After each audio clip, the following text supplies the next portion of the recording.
Royal executions weren't just about removing political threats.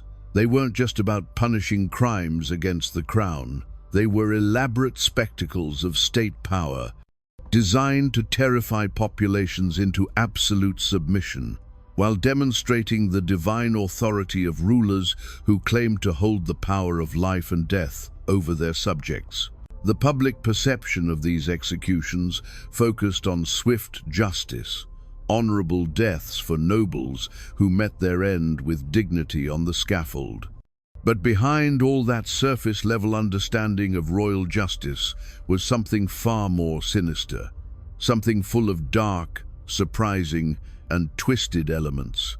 That revealed the sadistic creativity humans could unleash when power met vengeance, and the desperate need to maintain absolute control through fear. These methods were so brutal and theatrical that they made modern horror films look tame by comparison, with their calculated psychological warfare designed to break both body and spirit. In this video, we'll show you 8 of the weirdest and most shocking things about royal execution methods. And the last one? You won't believe it.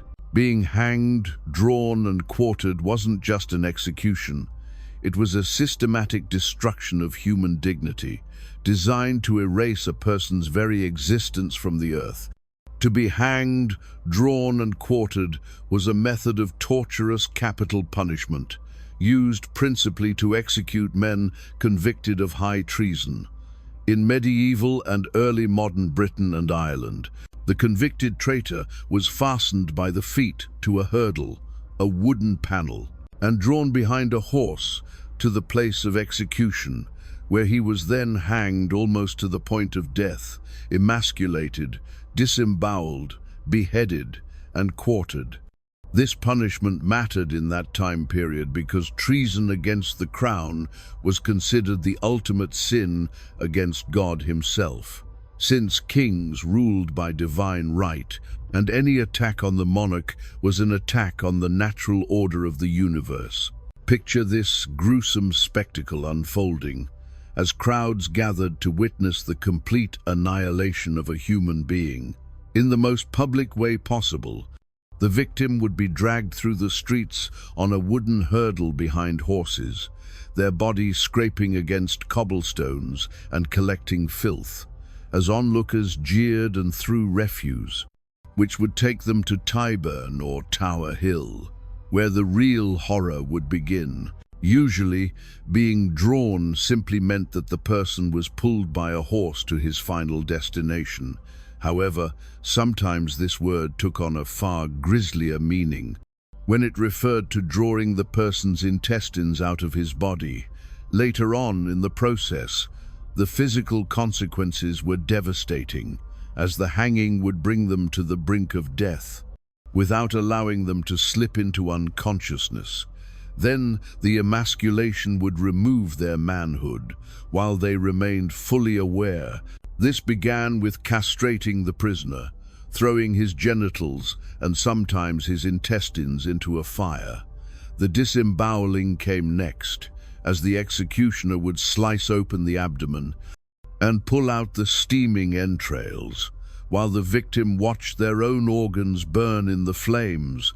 The practice of disemboweling the body may have originated in the medieval belief that treasonous thoughts were housed there, requiring that the convict's entrails be purged by fire. Yet the ironic twist was that this ultimate punishment often failed to achieve its intended purpose of deterring future treasonous acts, because it created martyrs and inspired even more resistance against royal authority. The punishment was only ever applied to men, because for reasons of public decency, women convicted of high treason were instead burned at the stake. That's right. The monarchy considered castration and disemboweling too indecent for female eyes, but perfectly acceptable entertainment for the masses when applied to male traitors. But here's the shocking truth about royal beheadings that most people never learned in history class. Beheading was deemed as one of the most honorable and least painful way to be executed in the Middle Ages, because if a sharp enough axe was used, a person could be decapitated with one swift blow, allowing for an instantaneous death. Because of this, beheadings were often reserved for nobles, knights, even royalty, who had the privilege of dying with dignity, rather than suffering the prolonged agony reserved for common criminals. This method mattered during that time because maintaining class distinctions was crucial even in death, and allowing nobility to die quickly was seen as preserving the natural social order. Imagine the scene at Tower Green, where the most elite prisoners met their end on a private scaffold, away from the jeering crowds that witnessed common executions. The condemned noble would kneel before a specially crafted block made of oak, their head positioned precisely so the executioner could deliver one clean stroke. The axe itself was a massive weapon, weighing several pounds, with a razor-sharp blade maintained specifically for these royal executions. Anne Boleyn received the ultimate privilege of being executed by a skilled French swordsman who could sever a head with surgical precision, rather than the traditional English axe. The social consequences of botched royal beheadings were catastrophic for the monarchy, because when executions went wrong, it was seen as divine intervention or incompetence that undermined royal authority. Mary, Queen of Scots, required 3 separate blows to remove her head completely, the first striking the back of her head, the second barely cutting through, and the third finally severing the neck. When the executioner lifted her head by the hair, her wig came off in his hands, revealing her grey stubbled scalp, while her head rolled across the scaffold floor. Yet even this supposedly merciful method had its twisted element, because the victim's head remained conscious for up to 30 seconds after decapitation, watching their own body collapse as their vision faded to black. Now imagine being slowly boiled alive like a lobster in a massive cauldron, while crowds gathered to watch your flesh literally fall off your bones. Boiling to death was usually reserved for poisoners, coin forgers, and counterfeiters. It involved being flung into a cauldron of boiling water or oil, and the accused would slowly scald to death. This method was considered appropriate for poisoners because it represented a twisted form of poetic justice. Since they had used substances to kill others, they would be killed by substances themselves. Why would this happen?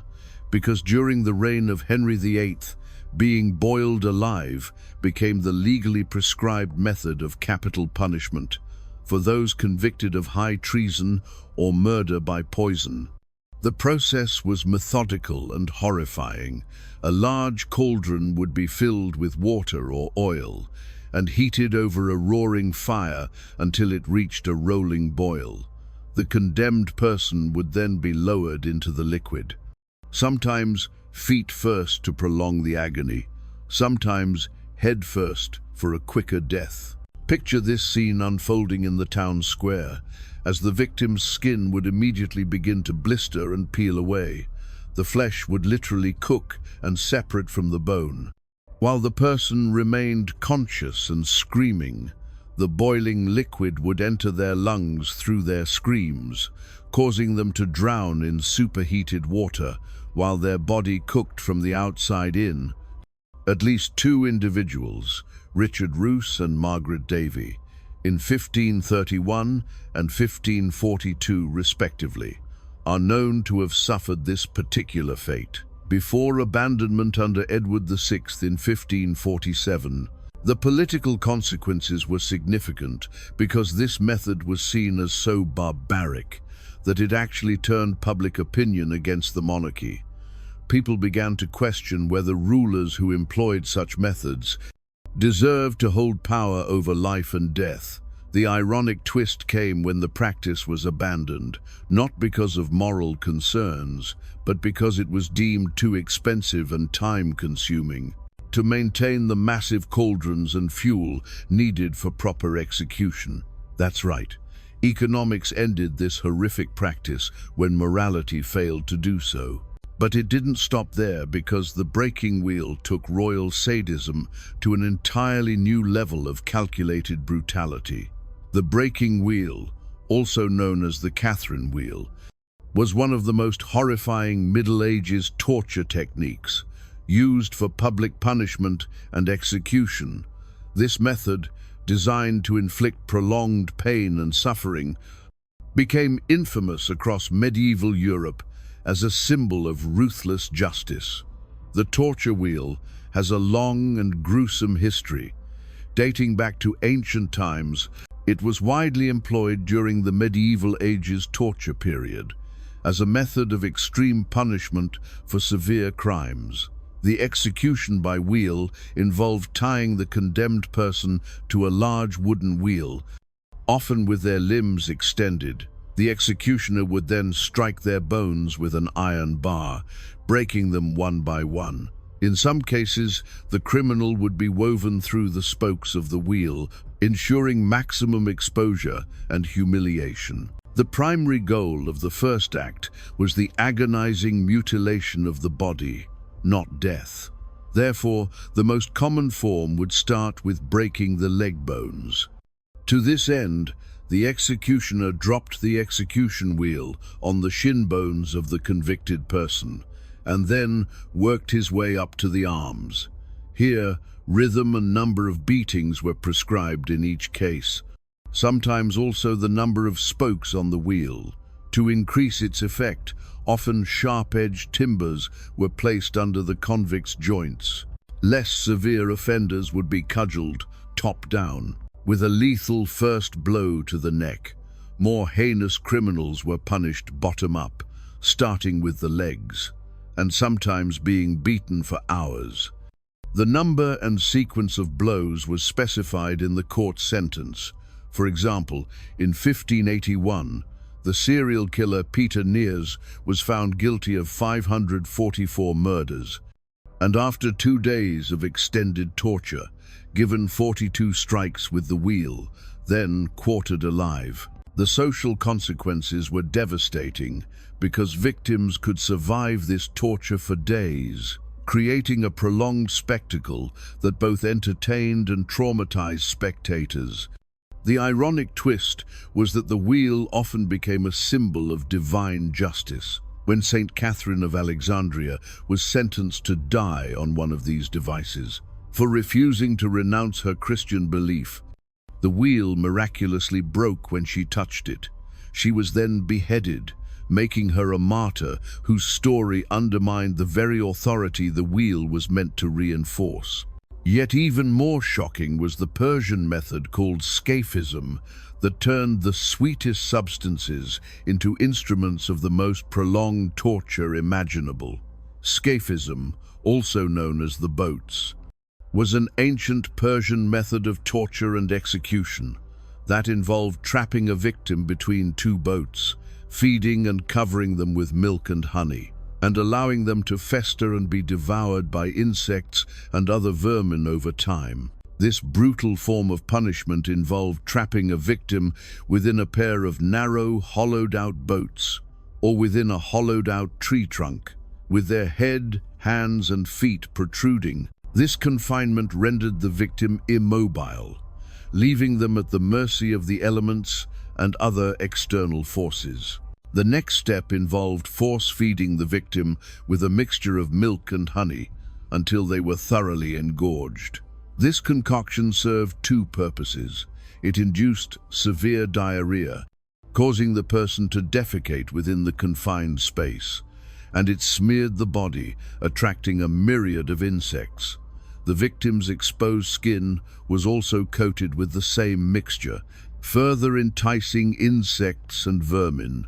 The effect being that flies, wasps, and bees, attracted by the sweetness, settle on his face and all such parts of him as project outside the boats, and miserably torment and sting the wretched man.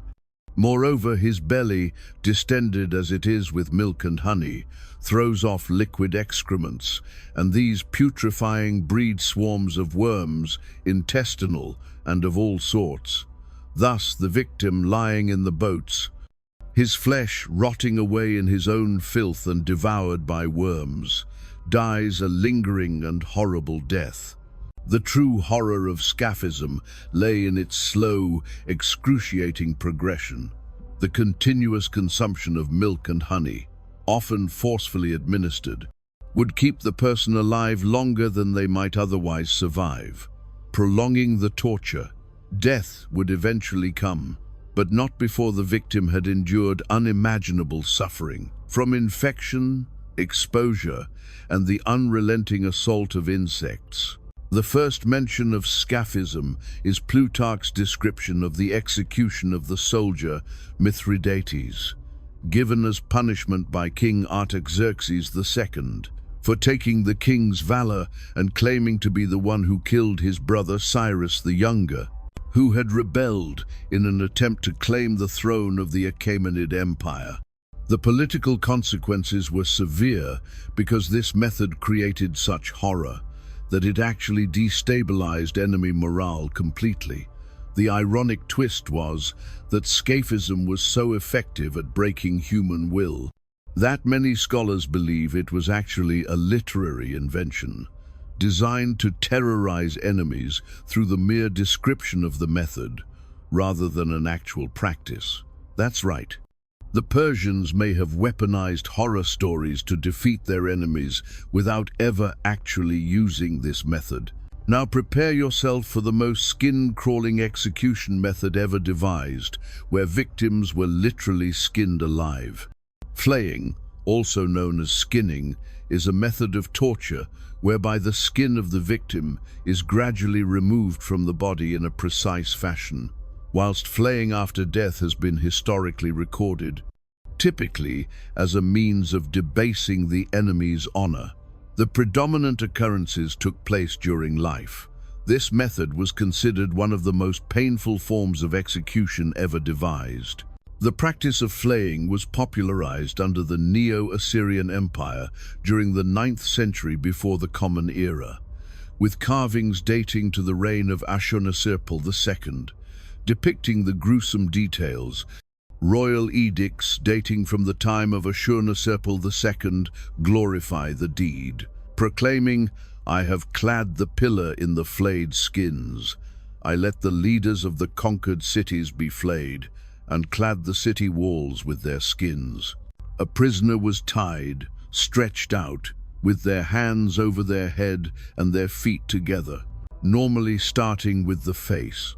The torturer would use a small knife to peel the skin off the body in one solid piece. This process was very slow and painful, and victims usually died before the torturer had flayed them to the waist. Sometimes victims were left in the sun or boiled in hot water first. In order to make the skin removal easier, the face was often flayed first to cause maximum suffering, as the victim was still conscious. To make the punishment worse, the executioner could part boiling the victim first for a few minutes, as this softened the skin, making it easier to tear away. The procedure left not only muscles but also nerves exposed. This was agonizing, but it also left the victim's body vulnerable. So if the shock of the pain did not kill them, blood loss and hypothermia, or, if they survived long enough, infection would bring about death. Chinese emperors Sun Hao, Fu Sheng, and Gao Heng ordered the skin to be peeled from their victims' faces. Death would normally come as a result of massive blood loss and shock. But in the unfortunate cases where expert flayers were used, the victim could be kept alive in a state of perpetual agony for several days before finally succumbing to their hopelessly infected wounds. The Hongwu emperor flayed corrupt officials who embezzled more than 60 taels of silver. For example, the Assyrians would nail the intact skin of their enemies to the wall after flaying them alive. In medieval Europe, flaying was seen more as cutting off sections of flesh rather than the whole body. The most commonly depicted flaying victim is Saint Bartholomew, patron saint of tanners, often portrayed holding his skin and sometimes also a knife. Catholic and Orthodox tradition holds that Saint Bartholomew was flayed before being crucified. The social consequences were so extreme that flayed skin became a symbol of ultimate conquest, displayed on city walls as warnings to potential enemies. The ironic twist was that this method became so associated with barbarism that civilized societies began to define themselves in opposition to cultures that practiced flaying, making it a marker of cultural superiority rather than just punishment. Yet the psychological impact was so profound that the mere threat of flaying could force entire cities to surrender without a fight. But the most shocking royal execution method of all was the blood eagle, a Viking ritual so horrific that modern scholars debate whether it actually happened or was just propaganda designed to terrorize enemies. The blood eagle was a method of ritual execution, as detailed in late skaldic poetry. According to the two instances mentioned in the Christian sagas, the victims were placed in a prone position, their ribs severed from the spine with a sharp tool, and their lungs pulled through the opening to create a pair of wings. This method was reserved for the most hated enemies, particularly those who had killed family members. Earl Einar went to Halfdan and carved blood eagle on his back in this wise, that he thrust a sword into his trunk by the backbone, and cut all the ribs away, from the backbone down to the loins, and drew the lungs out there. In the Orkneyinga saga, the blood eagle is described as a sacrifice to Odin. The ritual allegedly involved placing the victim on their stomach, making precise cuts along the spine, and then breaking the ribs outward from the backbone, before pulling the lungs through the openings, to create the appearance of bloody wings. The process would have been excruciating, but recent medical analysis suggests the victim would have died quickly, from shock and blood loss. The most famous alleged victim was King Aella of Northumbria, who was supposedly subjected to the blood eagle by Ivar the Boneless in revenge for killing Ragnar Lothbrok. They now had the eagle cut in Aella's back, then all his ribs severed from the backbone with a sword in such a way that his lungs were pulled out there. Yet research reveals that if performed correctly, the victim would die very quickly from the initial cuts, making the lung removal a post-mortem ritual rather than torture. The political consequences were enormous because the blood eagle became legendary. Even if it never actually happened, the mere description was enough to terrify enemies and establish Viking reputation for extreme brutality. The ironic twist is that modern anatomical research proves the blood eagle could have been performed with Viking-age tools, but would have resulted in immediate death, making it more of a symbolic ritual than a torture method. That's right, the Vikings may have invented the most terrifying execution method in history, only to discover it was too effective to provide the prolonged suffering they intended. Royal execution methods didn't happen by accident. They occurred with specific, calculated, psychological and political purposes. The situation wasn't what people assume it was, something random or spontaneous. It was something intentional, designed to maintain absolute power through the systematic destruction of human dignity and the public display of state authority over life and death itself. The deeper motivation was the recognition that physical death alone was insufficient to maintain royal authority in societies where rebellion constantly threatened the established order. These methods were designed to destroy not just the individual, but the very idea of resistance itself. By demonstrating that defiance would result in suffering so extreme that it transcended normal human comprehension of pain and humiliation. Royal execution methods may not have been what people expected by today's standards of quick, humane death, but they were something else entirely by design.